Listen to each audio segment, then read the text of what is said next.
안녕하세요. 행복한 괴로운 정릉동을 찾아서 그 세 번째 시간입니다. 세 번째로 찾은 장소는 정릉동 경국사입니다. 경국사는 고려시대에 창건된 사찰로 서북도에서 아주 오래된 사찰 가운데 하나입니다. 경국사는 고려시대인 1325년 자정율사가 창건했습니다. 삼각산의 푸른 봉우리 청봉 아래에 있다고 하여 원래 청암사라 했습니다. 1545년 문정왕후가 불사를 하면서 절 이름을 경국사로 고쳤습니다. 국가의 경사스러움을 끊어지지 않도록 기원한다는 뜻입니다. 경국사는 창건 이래 한국 불교 계율의 맥을 이어온 표본적 도량입니다. 절에 있는 주요 문화재로는 극락보전의 목각 아미타열의 살법상이 있습니다. 경국사에 들어가려면 정릉천에 놓여있는 다리를 건너야 합니다. 절 앞에는 돌다리가 2개 놓여 있는데요. 아래쪽에 작은 다리는 반야교, 위쪽에 넓고 큰 다리는 극락교라고 합니다. 반야교가 옛날 것이고 극락교가 새 다리입니다. 반야교는 1917년 처음 만든 것인데요. 1932년 황금정에 사는 재력가 이원훈의 시주를 받아 중수했습니다. 다리 중수 공사를 마쳤다는 기록이 다리 앞 화강암 석벽에 새겨져 있습니다. 아마도 정릉동의 송가정 마을 석수들이 정릉골 일대의 돌을 떼어내고 다듬어 이 다리를 만들었을 것입니다. 다리만 걷는다면 누구나 깨달음의 지혜를 얻을 수 있습니다. 반야교 앞에는 경국사라는 한자가 새겨진 석재 편말이 있습니다. 극락교도 화려한 일주문도 없을 때 방문객들은 반야교를 건너 저 작은 편말을 보면서 경국사로 들어갔을 것입니다. 1932년 반야교를 중수하고 이를 기념해 석벽에 글자를 새겨 놓았습니다. 이끼에 덮여 잘 보이지 않지만 한자로 이원우씨 영세 불망비란 글자가 써 있습니다. 왼쪽에는 소화 7년이라 쓰여져 있어 1932년에 다리 중수를 했음을 알 수 있습니다. 이원우라는 사람은 일제강점기 경성 황금정, 지금으로 치면 서울 중구 을지로에 살았던 막대한 재력가로 알려져 있습니다. 그는 시내에 살면서도 자주 성북 지역에 들렀는데요. 성북 지역의 발전을 위한 기부에도 열심인 사람이었습니다. 반야교 중수뿐만 아니라 1928년 정릉동 입구 만세교 다리의 건설에도 거액을 쾌척했습니다. 이원우 씨 말고도 경국사를 찾았던 사람은 많습니다. 1909년 여름에는 매국노 이완용이 경국사에 와서 피서를 즐겼다는 기사가 있습니다. 그러나 전혀 반대의 경우도 있는데요. 그해 가을에는 애국 계몽단체의 하나인 서북학회 회원들이 경국사를 찾아 시회를 열었습니다. 여기에는 훗날 대한민국 임시정부의 제2대 대통령을 지낸 독립운동가 백암 박은식 선생도 참석했습니다. 정릉동 경국사는 서울 사람들이 번잡한 시내를 떠나 언제라도 즐겨 찾았던 한적하고 운치 있는 절이었습니다. 경국사 일주문입니다. 보시다시피 기둥이 일렬로 서 있는 문이라 해서 일주문이라 이름 붙였습니다. 존귀한 존재가 거처하는 궁궐과 절은 입구에서부터 중심 공간까지 여러 개의 문을 두었습니다. 이를 보통 삼문, 삼중문 제도라고 합니다. 절에는 맨 앞에 일주문에서부터 사천왕문, 해탈문을 차례로 세워 놓았습니다. 방문자는 이 문을 통과하면서 절대절을 만날 마음의 준비를 합니다.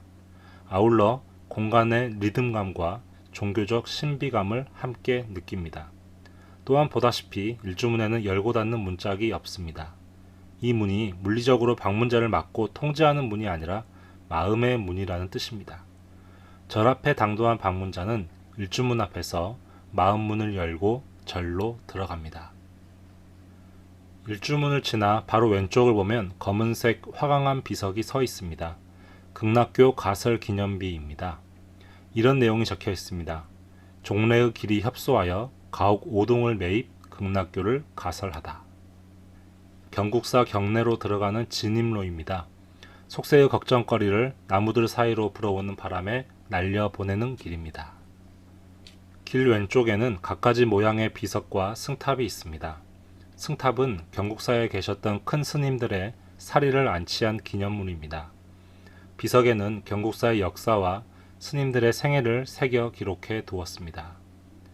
경국사 사적비에는 14세기 창건부터 20세기 지금의 모습을 갖기까지 600년이 넘은 경국사의 역사를 새겨두었습니다. 비석 옆에는 2012년에 입적하신 가산당 직관 스님의 사리를 모신 승탑이 있습니다. 스님은 보경 스님을 이어 경국사의 주지를 맡으셨습니다. 1982년부터 불교 백과사전 편찬 사업을 추진하는 등 학승으로 이름이 높았습니다. 제32대 조계종 총무원장을 역임하시기도 해 불교계의 신망이 두터웠던 분이었음을 알 수 있습니다. 보경당 대종사 승탑과 탑비입니다. 보경스님은 1890년 서울에서 태어나 13세 때 경국사에서 출가하셨습니다. 이후 범어사와 전등사를 거쳐 33세 때인 1922년 경국사에 다시 오셨습니다. 이후 1979년 입적하시기까지 줄곧 이 절에만 계셨습니다. 스님은 교와 선의 조화를 통해 일가를 이루셨으며 지게도 철저히 하여 여러 스님의 귀감이 되셨던 분입니다. 스님은 화승이기도 했습니다. 일제의 민족문화 말살 정책 속에서 민족 정기를 살릴 수 있는 길은 민족문화의 전승에 있다고 판단해 전통불상과 불화를 익혀 이 또한 일가를 이루었습니다. 현재 경국사 극락전과 명부전, 관음전, 영상전에 봉안된 탱화와 벽화, 그리고 불보살상들은 보경 스님의 솜씨로 이루어진 것이 대부분입니다. 전등사와 낙산사, 삼막사 신중탱, 상원사의 괴불, 삼각산 문수사의 오백나한상 등도 그의 작품입니다. 해방 후에는 서울 보신각, 경회루, 남대문, 탑골공원의 단청도 도맡아 해냈던 당대 제1의 화승이셨습니다. 스님은 승려 본연의 엄격한 청정 수행과 수선으로 승속의 존경을 받았습니다. 아울러 가람 수호와 전통문화의 계승에 몰두한 일대 선지식이라 평가받습니다. 불교 대살인 편찬 발원문 조형물입니다. 경국사의 주지를 맡으셨던 직관 스님은 1982년 경국사 극락보전에서 불교 대사전 편찬을 발원했습니다. 이 조형물은 그것을 기념하기 위하여 조성한 것입니다. 8만 대장경이라 부르는 방대한 불교 경전에는 15만여 개의 불교 용어들이 있습니다. 직관 스님은 불교에서 사용하는 모든 용어를 집대성하여 불교 종합 대백과 사전을 편찬하기로 계획하고 1982년부터 편찬 사업을 추진했습니다. 2017년 2월까지 해서 모두 16권, 그러니까 기역부터 이응 항목까지 편찬했습니다. 나머지 히읗 항목까지 완간하기에는 시간이 더 걸릴 것입니다. 가산불교 대사림은 한국 최초의 불교종합 대백과 사전이라는 점에서 큰 의의가 있습니다. 아울러 1700년 한국 불교사에서 일반 불교 및 한국 불교 용어의 최초 결집이라는 평가를 받고 있습니다. 대세지 보살의 좌상입니다.